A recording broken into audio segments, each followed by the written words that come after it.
Nah, pikiran juga hati-hati. Pikiran itu awalnya hanya menjadi kata-kata, baik yang didengar oleh benak maupun keras-keras. Tapi kan ujung perjalanan berikutnya, pikiran jadi tindakan. Betul apa tidak? Pikiran jadi tindakan.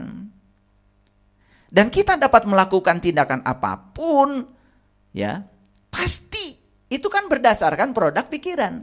Tidak mungkin kita melakukan tindakan apapun tanpa terlebih dahulu memikirkannya. Misalkan gini, ya, kita mau minum. Masa tiba-tiba tidak memikirkannya, tiba-tiba ambil gelas? Mungkin nggak? Enggak. Kita misalkan tiba-tiba ke dapur aja, ambil piring dan kemudian ambil nasi. Masa tidak memikirkannya mau makan? Nggak mungkin kan? Nggak mungkin. Jadi sebetulnya semakin jelas bahwa sebetulnya apa yang sudah tercermin sebagai kata-kata, apa yang sudah tercermin sebagai tindakan, itu yang ada dalam pikiran. Jadi sekarang pikiran diperluas lagi ya. Pikiran adalah kata-kata dan tindakan. Paham ya? Oke. Nah, jadi pikiran adalah penentu utama. Apakah kata-kata dan tindakan kita positif atau negatif? Lihat ya. Apakah kata-kata kita positif? Berarti itu yang ada di pikiran positif. Apakah kata-kata negatif? Berarti yang di pikiran itu negatif. Apakah tindakan kita positif? Itu yang di pikiran positif. Apakah tindakan kita negatif? Berarti yang di pikiran juga negatif. Jadi saya sudah menjelaskan di kajian sebelumnya, kenapa ada orang yang hidupnya menakjubkan, mengapa ada orang yang hidupnya penuh dengan penderitaan. Sederhana sebenarnya jawabannya. Orang ini sadar atau tidak sadar, pikirannya selalu menciptakan hal-hal yang dia ingin dan dia sukai. Yang satu lagi, lebih banyak memproduksi hal yang tidak dia ingin dan tidak disukai. Itu aja sebenarnya perbedaan. Betul ya, ada aspek geraknya tindakan. Tapi tindakan kan berasal dari pikiran juga. Gitu. Ya, oke. Kita lanjutkan ya. Jadi pikiran positif itu sederhananya pikiran yang berisi apa yang kita sukai dan inginkan. Pikiran negatif adalah pikiran yang berisi apa yang tidak kita sukai dan tidak diinginkan. Ya. Saya ambil contoh sederhana, eksperimen nih. Aku suka sepatu itu. Sepatu itu indah sekali. Ini lagi jalan-jalan di mall. Kan pikiran bisa dua terhadap sepatu itu. Bisa positif, bisa negatif. Nah, yang pikirannya positif, dia mengatakan, aku suka sepatu itu. Sepatu itu indah sekali. Dan apa yang dia pikirkan masuk ke dalam rasa. Bahkan seakan-akan sepatu itu sudah ada di kakinya. Kira-kira orang ini akan pakai sepatu itu? Akan pakai sepatu itu. Kenapa? Karena dia menerima yang dia suka. Kan dia mengatakan, saya suka sepatu itu. Sepatu itu indah. Saya pasti bisa memilikinya. Bahkan dia tidak memikirkan harganya berapa. Pikirannya positif tentang sepatu itu. Maka pikiran yang positif ini akan mewujudkannya. Dan dia akan menerima yang dia suka. Coba ketika orang itu melihat yang sama, sepatu yang tadi. Tapi kata-kata yang keluar, nah kata-kata dari mana tadi? Dari pikiran. Apalagi sudah menjadi perasaan. Kata-kata yang keluar gini, coba lihat sepatu itu. Mahal sekali. Itu perampokan. Bahkan bukan cerita itu mahal sekali. Dia cerita perampokan. Wah, kalau kita beli sepatu itu kayaknya duit kita dirampok tuh sama penjual sepatu. Dia pikirannya negatif. Kira-kira orang ini bakal pakai sepatu itu? Seumur hidup dia tidak akan pakai sepatu itu. Kenapa? Dia akan menerima yang tidak dia sukai. Nah ini nih, ini contoh-contohnya saya udah mulai bangun ya. Supaya semua para sahabat udah mulai bisa ya. Jadi kalau lihat mobil bagus, mobil ini keren ya, indah sekali, hebat ya pembuatnya, kreatif sekali. Ungkapkan yang positif ya, ungkapkan yang positif. Jangan mengungkapkan yang negatif. Oke, sekarang kita lihat ya, fakta. Kebanyakan orang lebih suka memikirkan dan membicarakan yang mereka tidak sukai ketimbang yang mereka sukai. Betul nggak? Jadi aneh kan? Dia menginginkan sesuatu, misalkan dia menginginkan pasangan hidupnya itu setia, baik-baik saja, kan gitu. Gitu. Tetapi yang dibicarakan itu keburukannya.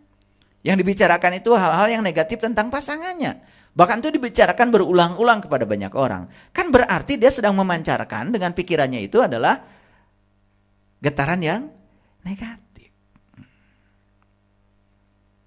Ini fakta ya. Kebanyakan orang lebih suka memikirkan dan membicarakan yang mereka tidak sukai ketimbang yang mereka sukai. Ini yang disebut dengan kecerobohan hidup. Jadi mungkin ini sekedar mengingatkan saja. Kalau disebut kita ini selama ini ceroboh mungkin tidak terima ya. Tapi setelah saya jelaskan, oh ternyata saya ceroboh sekali ya dalam hidup. Kenapa? Karena saya lebih banyak memikirkan dan membicarakan yang saya tidak suka ketimbang memikirkan dan membicarakan yang saya suka. Berapa banyak coba orang yang sadar kalau itu adalah kecerobohan? Bahkan mungkin kalau disebut kamu ceroboh dalam hidup, mungkin tidak merasa ya. Padahal ini sangat penting. Ada orang yang hidupnya diliputi kesenangan. Ada juga orang yang hidupnya diliputi oleh ketidaksenangan. Jadi sekarang kita tahu jawabannya. Tergantung pikiran dan perasaannya mengungkapkan apa ke ruang kehidupan. Oke? Nah, kita harus jujur nih pada diri kita, ya. Saya kok perasaan sudah positif tapi hidup saya gini-gini aja. Enggak mungkin. Karena hukum tarik-menarik tidak pernah gagal. Tidak pernah gagal. Ya, sepasti hukum gravitasi. Jadi, hanya ada satu kata yang dapat membebaskan kita dari semua beban dan derita kehidupan. Kata itu bernama cinta. Ya, kembali lagi, cinta adalah kekuatan positif. Jadi dalam hidup itu cuma ada dua. Ada cinta, ada ketiadaan cinta.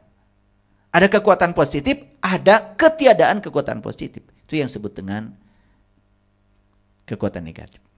Jadi sebetulnya kejahatan itu terjadi karena ketiadaan kekuatan positif. Setiap kita membicarakan yang tidak kita sukai. Ini rumusnya. Pernah lihat sangkar burung nggak? Sangkar burung. Maaf ya, saya nulis sedikit aja di sini. Sangkar burung. Kalau bikin sangkar burung kan gini. Satu sangkar. Kan gitu. Betul nggak? Baru dua kan gitu. Tiga kan gitu. 4 gitu. 5, 6, 7 dan seterusnya. Kan gitu. Kesini ya 8. Nah, gitu kan? Tuh, bikin sangkar kan gini. Nah, udahlah jadi sangkar burung. Maaf, saya kurang pinter ya menggambar. Jadi semakin rapat sangkarnya, semakin sulit tuh burung untuk keluar. Nih, saya kasih tahu rumusnya. Setiap kita membicarakan yang kita tidak suka, berarti kita sedang menciptakan satu jeruji. Nah, coba dihitung sekarang, hitung. Usia kita berapa sekarang? Ada yang 50, ada yang 60 ya. Saya 58 tahun. Bayangkan ya, dalam sehari kita membicarakan yang negatif berapa kali?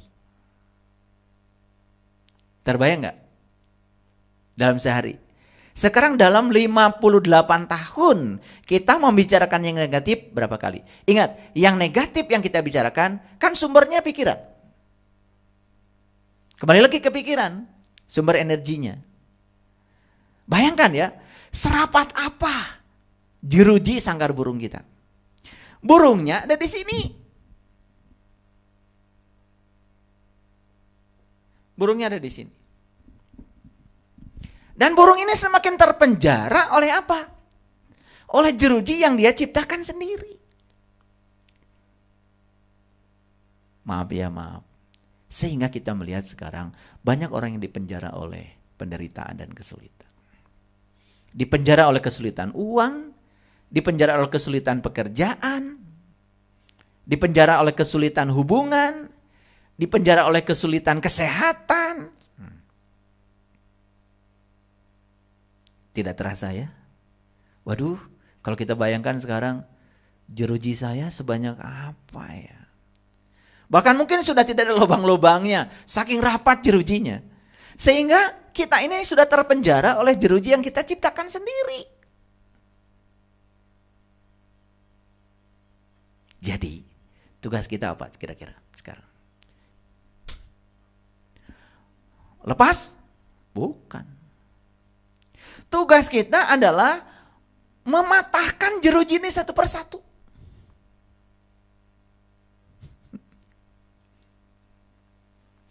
Tugas kita sekarang adalah mematahkan jeruji ini satu persatu. Jadi terbayang gak sekarang? Berapa banyak jeruji yang harus kita patahkan? Jadi kalau orang ya terpenjara dalam kemiskinan, terpenjara dalam kesulitan, dan itu bahayanya pikiran dan perasaan itu seperti ini. Jadi kalau ini adalah pikiran, ini adalah perasaan, ini pikiran dan perasaan itu bisa begini. Pikiran yang positif menghasilkan hal yang positif. Hal yang positif membangun rasa yang positif. Rasa yang positif mengalihkan yang positif. Jadi 2 kali nih positif. Nah pikiran ini jadi lebih positif lagi. Dia akan menghasilkan terus bersiklus. Jadi siklusnya adalah siklus positif. Bayangkan sekarang, pikiran yang negatif. Dia akan membangun perasaan yang negatif. Perasaan negatif mengalihkan. Taruhlah negatif jadi 2 di sini. Yang negatif ini membangun pikiran negatif lagi. Akan masuk dalam kubangan yang negatif. Barangkali itu yang disebut dengan abadi dalam positif dan abadi dalam negatif. Makanya ada simbolisasi dalam kitab suci itu. Seseorang bisa abadi dalam surga, seseorang bisa abadi dalam neraka. Itu barangkali maksud ayat itu begitu mungkin ya. Jadi tugas kita apa? Mematahkan jeruji.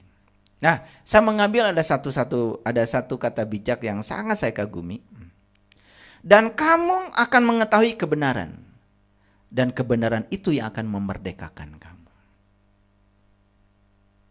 Jadi kita harus tahu kebenaran. Dan ciri kebenaran itu memerdekakan. Jadi kalau kita mengklaim kebenaran, tapi malah memenjara kita dalam penjara kemelekatan, jelas itu bukan kebenaran. Karena kebenaran itu cirinya memerdekakan.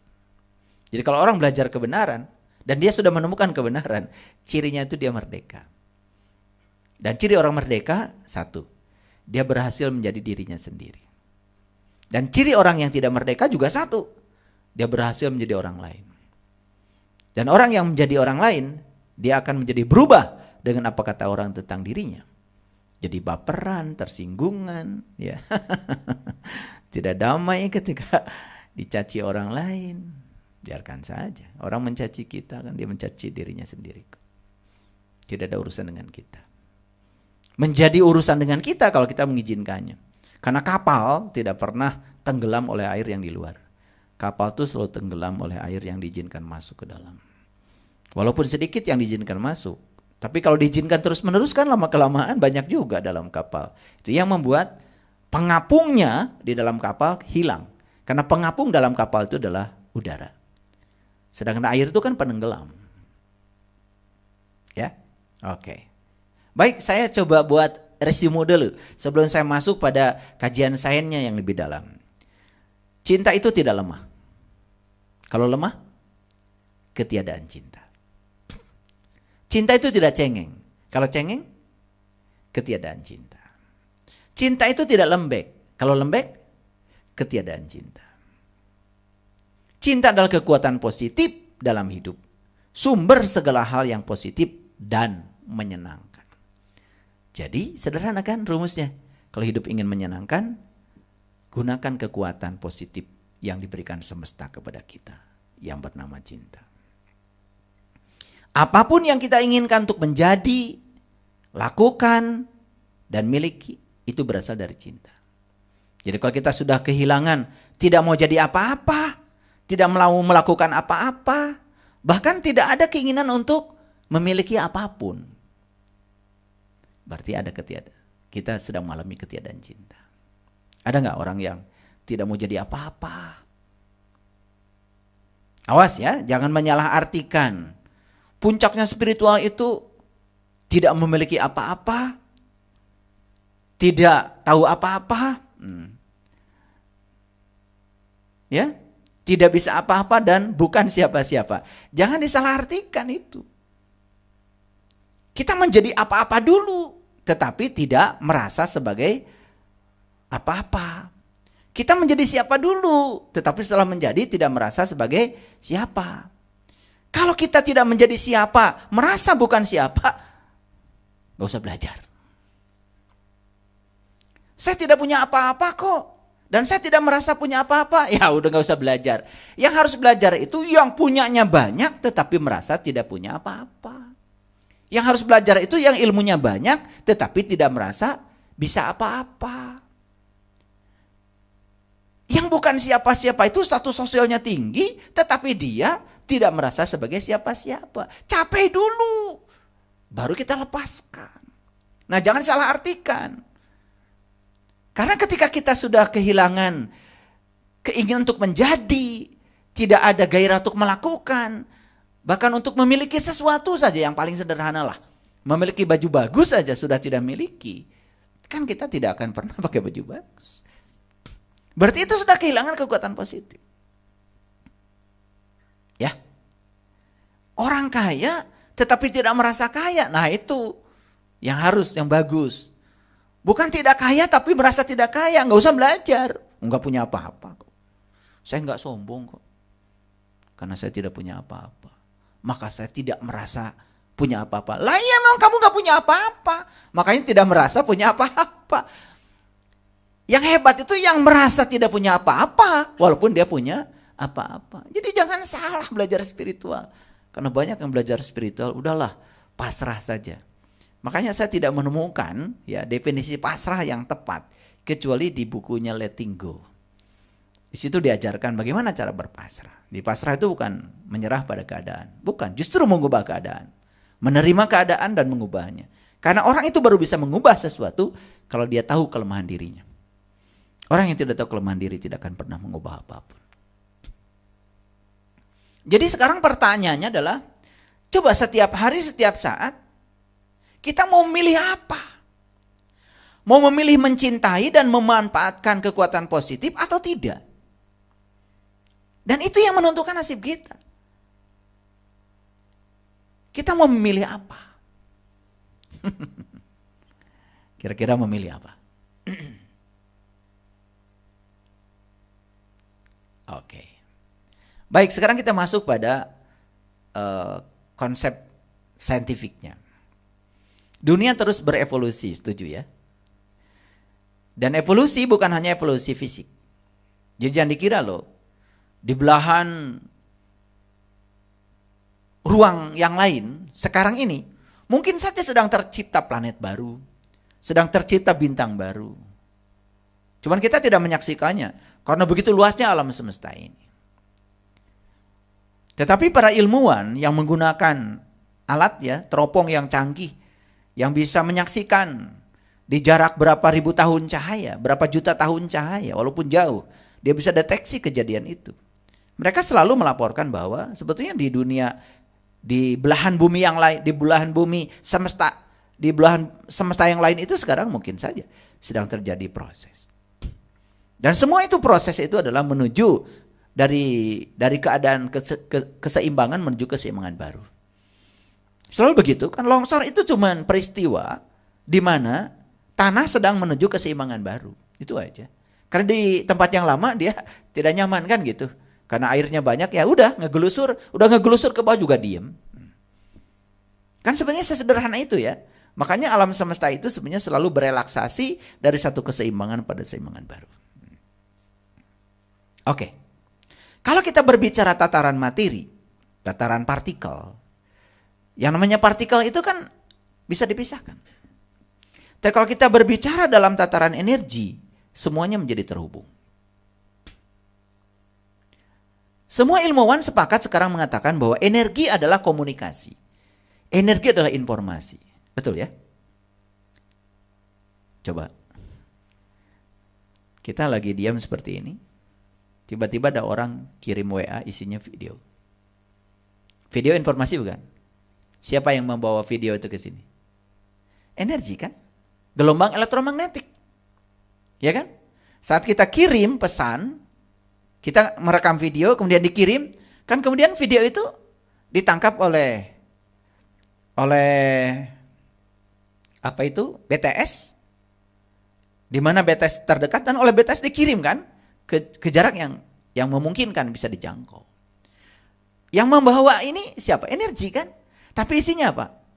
Kan komunikasi. Isinya adalah informasi. Sehingga dengan adanya energi kita bisa komunikasi. Jadi sebetulnya kita bisa komunikasi dengan siapapun dong. Kalau kita bisa memasuki tataran energi. Tapi kalau kita di tataran yang terbatas di konsep ruang dan waktu, di kemelekatan itu, kita tidak akan pernah bisa beranjak kemana-mana. Nah kembali lagi, karena apa? Ya, panca indera kita ini memiliki keterbatasan. Karena panca indera memiliki keterbatasan, otomatis yang dapat ditangkap oleh panca indera segala hal yang terbatas. Padahal sebetulnya di alam semesta ini banyak sekali peristiwa yang tidak terdeteksi oleh panca indera. Oleh itu maka kita harus bertransformasi sekarang. Apa transformasinya? Ini transformasinya seperti ini. Maaf ya, saya jadi berdiri. Jadi sebetulnya yang namanya realitas, ini realitas. Realitas. Ini terbentuk oleh dua tataran. Di sini ada tataran energi. Ini ada tataran materi. Tataran materi. Jadi ini ya yang membentuk realitas. Tataran energi dan tataran materi. Di tataran energi, ya, tataran energi berarti berbicara energi itu berbicara frekuensi, vibrasi. Berarti itu berbicara gelombang. Makanya fisika kuantum sering juga disebut fisika gelombang.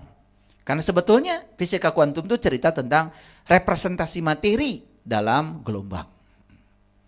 Makanya di sini berlaku rumus ini, ya. Ini temuan hebat, H kalikan F. Jadi ini adalah energi, ini adalah sebuah konstanta alam, F itu adalah frekuensi. Nah, konstanta alam ini disebut konstanta Planck. Harganya itu sekitar 6,62 kali 10 pangkat min 34 joule second, joule detik. Nah, di sini juga sama ada konstanta alam di dimensi materi. Di sini ada E sama dengan mc kuadrat. Ini di tataran materi. Ini energi, ini massa, ini adalah konstanta alam yang disebut dengan kecepatan cahaya. C itu, kecepatan cahaya itu adalah 3 kali 10 pangkat 8 meter per sekon. Ada perbedaan ya. Ini 10 pangkat min 34, ini 10 pangkat 8. Bedanya jauh sekali. Jadi konstanta alam di tataran materi dengan konstanta alam di tataran energi itu berbeda. Nah, sekarang perhatikan ini. Kalau di tataran energi, untuk meningkatkan energi, tinggal meningkatkan frekuensi. Betul nggak? Tingkatkan aja frekuensi. Karena apa? Kalau frekuensi semakin besar, energi semakin besar. Nah, frekuensi itu apa? Banyaknya gelombang yang melewati sebuah titik per satuan waktu. Semakin banyak gelombang yang lewat, berarti semakin besar energinya.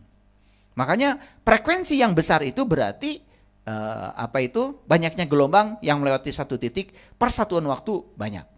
Nah, ini oleh karena itu maka dikaitkan antara ini dengan kecepatan cahaya. Lalu dapat rumusnya seperti ini. H kalikan C dibagi dengan lambda. Nah, ini dikaitkan dengan panjang gelombang. Sehingga muncul di sini ada C juga. Kecepatan cahaya. Padahal itu di tataran energi. Nah, jadi kalau kita ingin meningkatkan energi, nih, kalau energinya besar, maka terbentuknya materi itu semakin besar. Dengan kekuatan energi yang besar, maka terbentuknya materi itu semakin besar. Tetapi kan tidak mungkin meningkatkan massa. Massa itu adalah ukuran kemalasan suatu benda terhadap suatu gerakan. Oleh karena itu maka kita harus bisa meningkatkan konstanta alam. C. Jadi kita harus melampaui kecepatan cahaya. Nah, dalam risetnya David Hawkins itu kan ada skala yang seperti ini. Gitu. Diibaratkan seperti kerucut seperti ini. Jadi kalau orang yang kesadarannya meningkat ke atas, itu semakin luas perspektifnya. Nah, di sini yang paling dasar itu adalah kesadaran materi.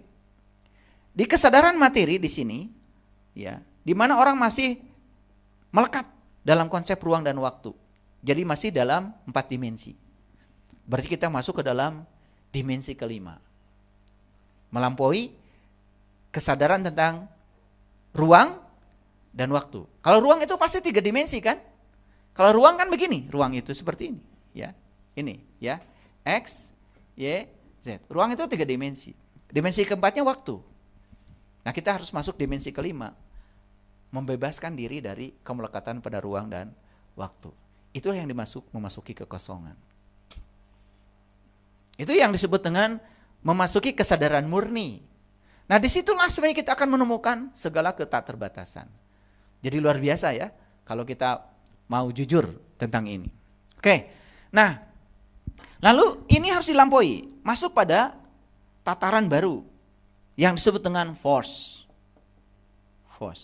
Makanya kan David Hawkins membuat buku judulnya Power versus Force. Nah, force itu sebetulnya frekuensi rendah. Tetapi frekuensi rendah ini harus dilampaui. Bayangkan ya, kemelekatan pada materi itu di bawah force. Nah, di atas force ada yang namanya power. Nah, ini yang disebut dengan kekuatan positif. Power itu kan daya. Daya itu banyaknya energi yang mengalir persatuan waktu. Di atas ini ada yang disebut dengan welas asih.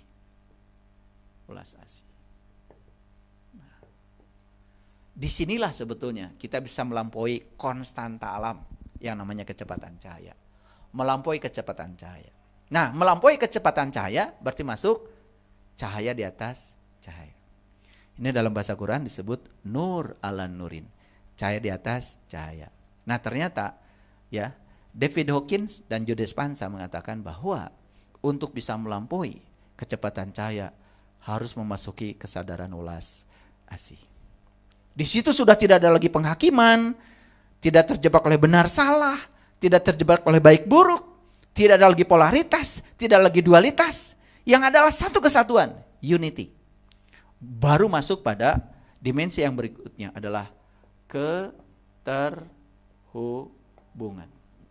Nah, keterhubungan hanya terjadi dalam dimensi energi. Nah, orang yang sudah mencapai dimensi ini merasa semuanya terhubung, gitu. Bahkan dengan pohon terhubung, dengan alam terhubung, dengan binatang terhubung, sehingga dia tidak mungkin menyakiti pihak lain. Karena merasa bahwa sebetulnya ya Tuhan itu meliputi saya dan meliputi Anda, gitu. Jadi tidak mungkin terjebak untuk memasuki ilusi keterpisahan. Nah, di atas ini ya ada yang sebutnya kesadaran murni. Begitu masuk kesadaran murni itu udah masuk dalam kekosongan. Itu namanya suwung. Seperti itu kira-kira. Jadi sebetulnya realitas ini terbentuk oleh kekuatan energi dan kekuatan materi. Nah, pikiran energi, perasaan energi. Jadi kalau kita ingin menciptakan realitas, mulainya dari sini. Maka di sini perkuat frekuensinya. Nah, memperkuat frekuensi berarti meningkatkan kesadaran. Lagi-lagi kesadaran. Makanya Nabi Muhammad juga bertemu dengan Allah itu di puncak kesadarannya. Nah, di puncak kesadaran itu makanya dalam tradisi agama lain orang mencapai yang namanya atma. Itu masuk dalam sebuah titik kosong. Itu yang disebut dengan keadaan kuantum, kekosongan. Gitu. Masuk ke sumber asalnya. Karena ternyata semua yang di dalam semesta ini kan semuanya adalah energi. Nah, pernah dengar ada konsep lubang hitam, black hole. Dan ternyata black hole ini terbentuk itu paralel dengan white hole, lubang putih. Jadi itu yang disebut dengan dunia paralel.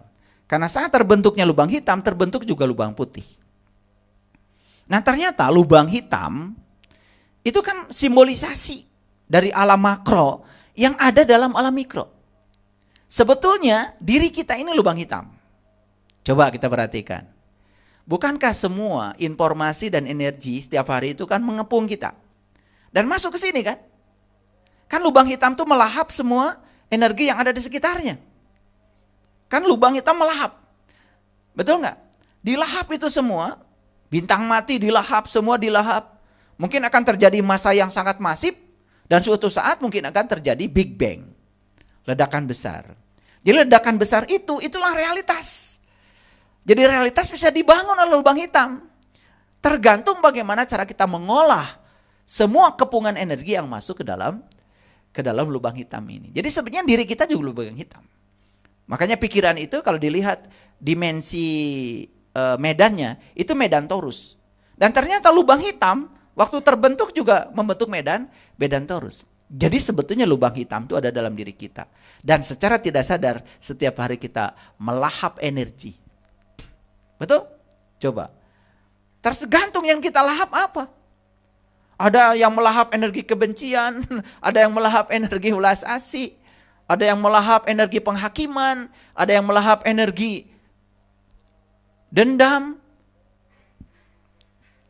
Luar biasa. Kok berani ya dirinya melahap energi-energi yang semacam itu. Dan semua energi yang dilahap itu akan diproses dan akan menjadi realitas. Nah, realitas yang terbentuk terserah.